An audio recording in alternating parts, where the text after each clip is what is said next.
you interviewed Bizzy Bone. Yes. Right after I got promoted to on-air correspondent at AMW, this was around 2000, 2001, something like that. We got a new supervising producer at AMW. And so he started going through a stack of mail that had been on the previous supervising producer's desk. And he came to me one day and he had a letter. He said, Tom, I got this letter here. And it's from some kind of rapper. His name is Bizzy Bone. And this is like a middle-aged white guy. He has no idea who this is. Right. And I said, let me see that. And I look at it and I read the letter. And the letter is to John Walsh. And he's saying, Dear Mr. Walsh, you and your wife insisted on putting up pictures of missing kids at the end of the made-for-TV movie on NBC in 1983. And me and my two sisters were abducted by my mother's boyfriend from Cleveland, and we were taken to Arizona, and we were recovered because you showed our pictures at the end of the Adam Walsh movie. And I want to come on AMW to tell my story and thank you.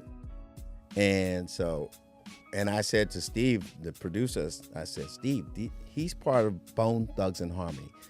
They are multi-platinum, unique rap group. There's nobody else even like them. I said, I'll do this story. If Lance approves it, so he's showing up. So when I went to interview him, we went out to a studio, a place in Columbus, Ohio, that a guy that runs a production company out there I had shot with, he had bought this castle.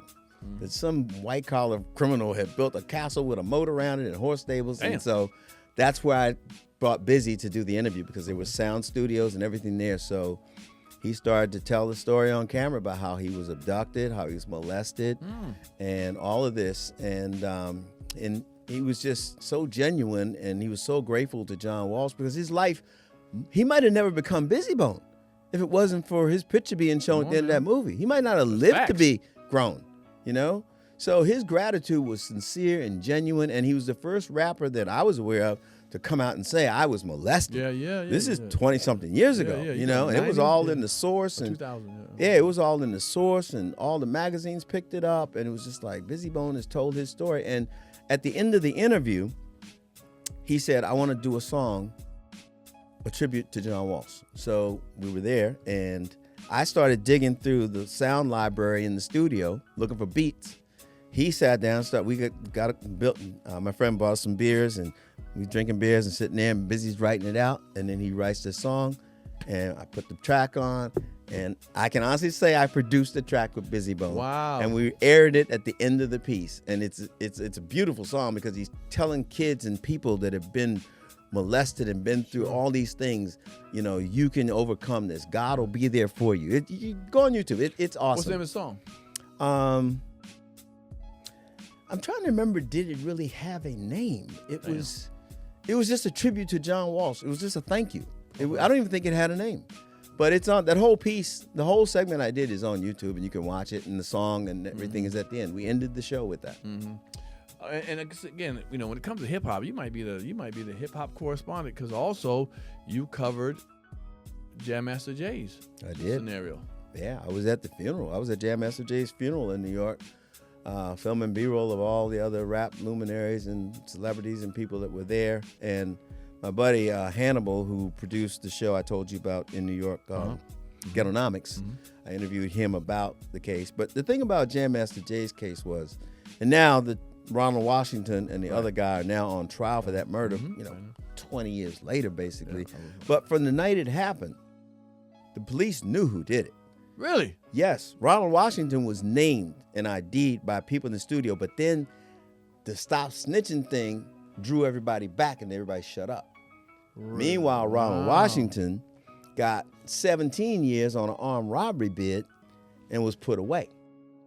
Oh, he'd been away from... Yeah. Okay. Ron Washington been locked up for a long time. Okay. And so there were just some new developments in the case finally, like the fact that Jay had actually, what they're saying in the trial now is that he had paid for 10 pounds of cocaine. Right, sure. And that these two guys, Washington and the other dude, thought they were part of the deal. Right. And the coke was supposed to come down to Maryland, and they thought they were going to make $200,000 off of this, and then Jay cut them out of it. And that's what's coming out in the trial. Right. That's what's so there was always suspicion that Jay had some involvement, that drugs had some part in why he got killed. And from what I'm seeing in the testimony that's going on right now, it appears that probably was the case. But why sometimes these high-profile murders of rappers, from Tupac to Biggie to the Jam Master, take so long to get, sometimes it don't never go? Like it's culture. Look at this. Megan Thee Stallion gets shot in both feet, right? Okay. Right? Yeah. Mm-hmm. Half the people on Twitter and Instagram are mad at her for having the man who shot her in both feet tried and convicted. That's the part of the problem. I did a whole story for AMW on the whole stop snitching movement back when Carmelo Anthony got in trouble for trying to say people shouldn't snitch. And snitching, look, it's dangerous. You live in the hood. Let's say you live in Barry Farms or somewhere deep in Anacostia or somewhere in Northeast or Sursum Quarter, and you know who killed somebody. You also know that coming forward is a life or death decision. You know, there was a guy who got killed in Southeast a few years ago. And after he died, people in the neighborhood started telling the police of all the people he had killed in the neighborhood. It was at least 4 homicides that people said, oh, he's the one that did that. But nobody said anything when he killed the first person or when he killed the second one. Right. So 4 families lost a loved one to this dude because nobody would do anything. But then again, the police can't. It's not like on TV where you just, we'll put you in witness protection, you'll move to Montana, and you'll get a new job and identity. Right. That's not how it goes most of the time. Right. So I understand it, but we can't really solve homicides and crimes in the black community, especially in the inner city communities, if people aren't going to testify. And that's just the reality. What's the solution? I mean, that sounds good, but... I don't know. I honestly don't know. One thing my mother always said was, if you don't know, say you don't know. Right. And when it comes to this problem, I really don't know. Do you think? You think they got the right people? Yeah. Because I was, I have a friend of mine who's very close to him. It's funny. Some of his friends don't want to believe that he was moving weight. Jay. Jay. Yeah. Some of Jay's friends like, no, he wasn't do no drugs. But from what I'm hearing too from other people, that's what it was. It's funny. Back to like you said, you're on the. I didn't realize this. That this is something people may not realize. That Jam Master Jay wasn't signed to the record company. You know that? It was it was Run DMC, them two. Yeah, Daryl. They were right. Daryl and Run. Right. When they were about to go on tour, they needed a DJ. Well, they already had the album ready. They needed a DJ to go. And they hired him. So he was cut out of the royalties of the records and stuff. Really? So he made his money DJing with them. I did not know that. That's what you're here for. We're doing the Panic Room. Yeah, thank you. Thank you for that. So that's probably one of the reasons he had to hustle extra, you know what I'm saying? That would make more sense. Yeah. That would make more sense because I always thought, well, why would somebody as rich as Jam Master Jay in the record business need to move weight? Right. No, he's trying to keep his company afloat. I think he had Onyx and some other people on there. But and like I said, people saw it's just wow. But I'm glad the trial is going on now, so we haven't gotten a verdict. Probably by the time y'all see this, may have a verdict.